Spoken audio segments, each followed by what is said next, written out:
ईश्वरं वा सुता श्रीमन् पूर्वा सन्ध्या प्रवर्तते. So I used to kind of refer to myself as a spiritual midwife because in my work I don't consider myself a teacher at all because the spiritual journey, your spiritual path is experiential and has to be fully experiential. And I could sit and I could talk to you for days on end and talk to you about the lower mind and talk to you about the fall of consciousness and talk to you about all these things that I know, but in the end it wouldn't make a bit of a difference because it wouldn't be your experience, it would be mine. What I can share is my experience because that is the only thing that I have that I can truly offer. And what I am experiencing in my own journey at this time is this transition from what I always thought of as a spiritual midwife to something more along the lines of a spiritual drill sergeant. That's what I'm seeing very clearly. Excuse me for leaning, I've got some bit of a background. Shusara of 6 months ago was very kind, very gentle, loving, of course. And Shusara of today is moving into this space where she realizes very, very clearly that sometimes the most loving thing to do and the most loving thing to be can look like a slap across the face or a 2x4 to the head. And what I've come to understand very recently is that sometimes the choices we make, that we do make out of a level of fear, that we think we move into this place where we allow ourselves to justify our choices because we think we're doing it for the good of another person. And we can't see the truth. And the truth is that we actually are robbing the other person of the experience that they are supposed to have in our movement to be kind, to be gentle, to help, to be of service, right? Everyone here wants to be of service. We're all being of service. But sometimes even our concept of what being of service is can get a little cloudy. And we end up truly not serving anybody, except maybe the little ego that feels a little better because now it feels kinder and it feels more loving. But is it really? Not necessarily. So I've been catching a lot of flack from the people that I work with because when we have these events, I never speak. And Donna especially, pointing out to me after the solstice, why are you hiding? Why are you hiding? You know, and everyone that knows me, who works with me, you know, knows that I can be a pretty tough lady. I've brought them all to tears at one point or another. But now one of them has not walked out of that stronger with a much greater understanding of who they actually are. So to live from the heart in the world of mind, which is what I entitled this very spur of the moment thing, is a real challenge today. And the biggest challenge that I'm experiencing right now and the people that I'm witnessing is there is in the spiritual community such a level of what I would call spiritual arrogance. It is keeping people from being true to what they are.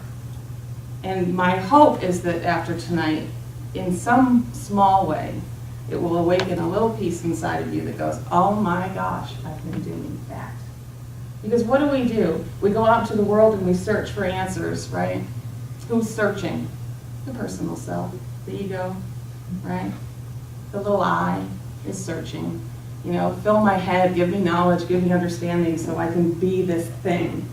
And as Janet so beautifully represented, you know, the beingness is it. It's not a doingness. The doingness comes out of the beingness, right? But there's no little you that has to run around doing anything. It looks like it, Seems like it's part of the path that the little thing runs around and does the doing, right? But in the end, what's it all about? It's just about being it. And that can't be learned. It just comes, right? But sometimes it looks like the doingness has to come before we get to the beingness. And in this world, that's exactly what it looks like, and it's a beautiful thing. So I'm always the one that challenges people. So why'd you do that? What was your reason for that? You said that. Why did you say that? What was underneath that? And I'm the person who sticks it right in your face and I say, look at that. Look at that piece. You know? Is that really loving? Something as simple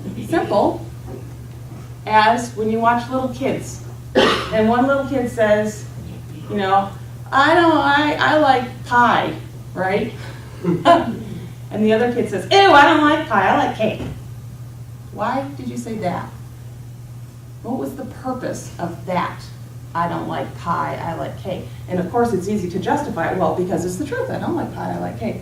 That can be easily taken as a very good answer. But what's really sitting underneath the I don't like pie, I like cake, right? What's sitting there? I mean, look at it. It seems so benevolent, right? Mind loves the benevolent reason for everything. It's undermining, isn't it? For that little child who just said, I like pie, what does it do to the child when now the child hears, well, I don't like pie, I like cake, right? Now you have this other little I forcing its way back onto you, saying, cake is better. You should like cake because I like cake and I don't like pie, so you shouldn't like pie. So there, right?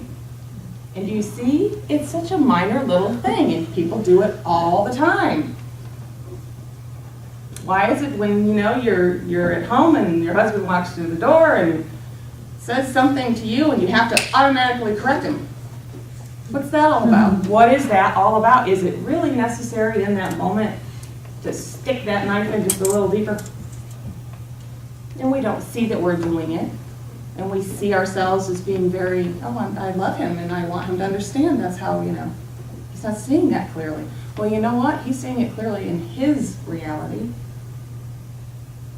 Looks different in yours. Every one of you has your own energetic reality, right? Consciousness that appears to be moving and viewing through these eyes is different for Jim than it is for Linda, than it is for Ellen. Every one of them has their perception based on their level of consciousness. That's the reality of it. But the reality is also that the energetics sitting here are also overlapping the energetics sitting here, and these energetics are overlapping the energetics sitting over here. And guess what? You've got multiple realities all doing this stuff, right? So when you walk into a room and you feel really centered and near your core, and you walk in and all of a sudden you feel this, huh? Why? You just walked into one person, multiple people's energetic fields. There's energy hitting energy, right? And so what happens in that moment is mind loves to play with this stuff, and it'll take it and it'll look for a reason for this difference in energy, right? And you may all of a sudden experience that you turn into something different. You move out of your core and you move out of your center, and now it's this space of, right? And now it's become part of your story. Did it need to be? Is it just energy? It's just energy, right? So the little kid who says, I like pie, right? Why is that something that feels like it's accosting to you, other little child who says, I don't like pie? Why? Are you less than because you don't like pie? No, not at all. And what's wrong with saying, that's really cool, I'm so glad for you that you like pie. Awesome. You know, why do we have to always assert ourselves? Right? Look at that one, that one little piece alone. Living from the heart sometimes means you keep your mouth shut. Right? You know, I've heard that, if you can't say anything nice, don't say anything at all. Sometimes there's a reason for that. Because is it loving to stick the knife in a little deeper and then twist it? Right? Which is what we do to each other all the time. All the time. It's the little things every day that make a big difference. And it's not you ever twisting the knife, but right now you all believe it is. That little personal self that lives in the space of what I would call domination, manipulation, and control. That's what the lower mind is all about. And guess what? It's not going to change. And guess what? It doesn't need to change. Third density is about polarity. That's what it is. It's okay. It can be that. It doesn't have to change. You're here not to change it. You're here to transcend it. You understand? To transcend it, meaning to move to a completely different space where those aren't the rules anymore. Because now it's non-polarized. And all those things that we hold as the positives in our world, love and joy and peace and happiness, right? Do you know these are actually born out of the negative states of mind? They're born out of them. In this world, they are part of that lower mind. But from the heart, truly from the heart doesn't know anything but love, peace, joy, happiness. That's all it knows. There is nothing else that exists but that. The rest is an illusion, and it's seen through very clearly. So to live from the heart in the world of mind is a challenge because that little personal self is going to run around and do what it does here, and that's okay.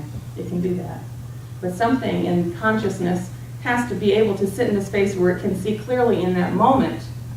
And in that moment, what I would call the observer can be stronger than that personal self, and the observer will witness what's actually happening without the overlay of its own story. What I like to call, it's like we call it the superimposition of your reality over the top of what's actually real, right? The story of the adept and the snake, you're all very familiar with that, I hope. There's an adept in India walking through a field, my students know it well, and he comes across a snake, and of course in India they are dangerous snakes, yeah. And the adept, in his terror, has a heart attack and keels over and dies. And what it turns out is that the snake was actually a rope. What was the reality? The reality was rope, right?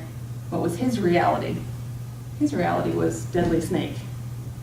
And his experience, therefore, was based on his perception, on his reality, what he viewed the world as. But did he see it for what it actually was? No. And so that's what all these 7 billion little personal selves are doing, viewing the world through their own level of consciousness in any given moment. And moving in and out with the other energy fields, taking on someone else's energy, applying your own story to it. Now I've created my own, now I've just gotten your consciousness wrapped right around here, and now we're all going to share the same story, collectively. We're sharing this really interesting story, aren't we? So basically, I guess that's all I really have to say for tonight. I'm trying to think if there's anything else.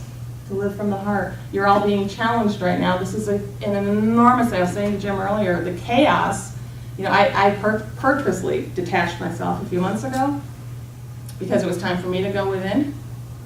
And I had been hearing that call for a good year, and I had been ignoring it. And I wasn't able to ignore it anymore. And what I'm witnessing in the world around me right now is just chaos. People are really struggling to hold their centers. Yes? Anybody disagree with that? People are really struggling. Planetarily, there's a lot going on. You are going to feel it. Remind yourselves, it's only energy. It's just energy. It doesn't have to be a story. It can just be energy, right? What is energy other than energy if we don't label it? What's the difference between, hatred and guilt other than we've labeled it a certain way? And so you say, well, this feels this way and this feels this way, and now I feel like this and now I feel like that. And sometimes it's just energy moving through, and you don't have to identify with any of it. You can just let it move. Right? To kind of just pull back, pull out of your story, watch it. Right? Be the observer. If you can just be the observer a little more in your own world, it will make such a huge, huge difference. It only takes so many people to actually fully wake up for the entire dynamic to shift. Twinkling of an eye, right? In the Bible, there's a reason for that. 100th monkey teaches us that literally when enough people get it, consciousness will shift. And this will not be the same reality anymore, which is a beautiful thing. So all of you are charged with remembering you make an impact in the world. Your words make an impact in the world. Your own energy makes an impact in the world. Don't take anything personally, because nothing's personal. Nothing's personal. So when the little kid comes up and says, I don't like the way you cook, that's all right. You don't have to. Right? Someone cuts you off in the street, it's okay. Right? It's not about you. It's never about you. If you can let go of that piece, you'll find more peace, certainly, very quickly. I don't know where it all came from. I don't know if it all made sense. And that's okay. I'm not an eloquent speaker like Janet. It just comes as it comes. And I'm not one of those people who will make you feel all warm and fuzzy when you walk out. That's not my role. And I leave that to others who are much better at it than I am. But I hope I can make you think, if nothing else.